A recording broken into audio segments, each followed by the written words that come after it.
सिद्धि की शादी के बाद वो ससुराल चली जाती है। पीछे रह जाती है भाभी रानी। सिद्धि के ससुराल जाते ही भाभी कहती है, अरे वाह जी वाह, सारे कपड़े मेरे। हाय रे पैंट, अरे वाह वाह, मजा आ जाएगा। अरे ये सिद्धि की अलमारी के सामने खड़े होकर क्या बड़बड़ा रही है? जा जाकर देख मेहमानों को विदाई की मिठाई मिली कि नहीं। अब हाँ माँ जी, क्यों नहीं, लेकिन पहले कपड़े तो बदल लूं। अब रानी आ जाती है सिद्धि के उन कपड़ों में जो वो ससुराल जाने से पहले घर छोड़ जाती है। अरे रानी, कुछ दिन रुक जाती।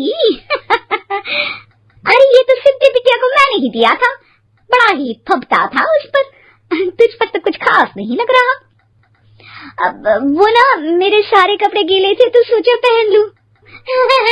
वैसे भी सिद्धि को कौन सा भी पुराने आउटडेटेड कपड़ों को पहनना है। वैसे भी ये सूट तो मैंने तभी पहना था, वैसे खास है भी नहीं ये। हाँ ठीक है, लेकिन ना मेरी सिद्धि पर तो जमता था। सारे मेहमान चले जाते हैं और सिद्धि ससुराल से मायके पहली बार आती है। अपना घर, अपना कमरा, अपनी अलमारी। ये बोलकर जैसे ही सिद्धि अलमारी खोलती है तो सामने उसके कपड़ों की जगह कुछ और ही रखा होता है। माँ, ओ माँ, जरा कमरे में तो आना। सास और रानी वहां पहुंच जाते हैं। रानी ने पहनी होती है सिद्धि की जींस और टी शर्ट।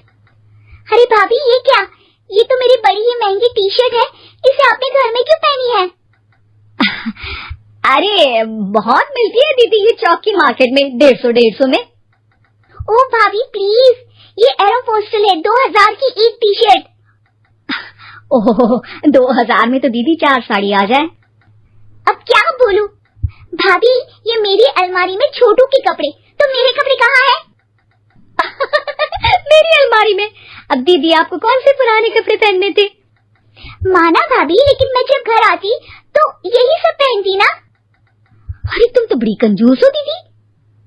खैर, वक्त आता है जब सिद्धि ससुराल के लिए रवाना हो रही होती है। अरे रानी, अंदर से सिद्धि का गिफ्ट ले आ, लड़की पहली बार ससुराल से मायके आई है। रानी अंदर जाती है और एक सिंपल सी साड़ी लेकर बाहर आ जाती है। ये लीजिए माँ जी। सास बेटी को गिफ्ट देकर ससुराल भेजती है। अगले दिन रानी एक सुंदर सी साड़ी पहनकर सामने आती है। अरे रानी, ये तो वो साड़ी है जो मैंने सिद्धि को देने के लिए दी थी जब वो ससुराल ले जाती, लेकिन ये तूने कैसे पहन ली? अरे माँ जी, ये साड़ी तो मुझे बहुत पहले से ही पसंद थी, लेकिन चिंता ना करिए, मैंने सिद्धि के लिए भी अच्छी सी साड़ी दी है। हाँ। तभी सिद्धि का फोन आता है। क्या माँ, कुछ अच्छा तो दिया होता ससुराल ले जाने के लिए। अरे पहले दिखा दिया होता। ये चमकते हुए पैकेट में नौकरानी वाली साड़ी मत दिया करो माँ। अरे बेटे, वो तेरी भाभी ने ना गलती से उससे पैकेट बदल गया। हाँ, मैं कल ही तेरे भाई के हाथ से तेरा वाला पैकेट भेज दूंगी। अरे रहने दो माँ, आई एम श्योर भाभी ने अभी वही साड़ी पहनी होगी जो तुमने मेरे लिए रखी थी। तुम तो समझ नहीं पाई उनको। खैर छोड़ो, मैं ज्यादा बोलती अच्छी नहीं लगती, रहने दो, आपको उन्हीं के साथ रहना है, फिर बात करेंगे। सास को रानी पर गुस्सा आ जाता है। वो उसके कमरे में जाती है जहाँ वो शादी का एल्बम देख रही होती है। रानी, मार्केट जाकर एक ऐसी ही साड़ी लेकर आ, कल प्रतीक जाकर सिद्धि के घर दे आएगा। अरे क्यों माँ जी, कितनी साड़ी देनी है दीदी को? यहाँ कोई सेल लगी है क्या?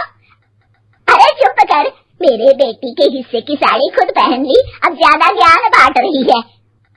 एक दिन सिद्धि का फोन आता है। माँ, मेरी सास ने आप सबको खाने पर बुलाया है। सारे लोग सिद्धि के ससुराल पहुँचते हैं।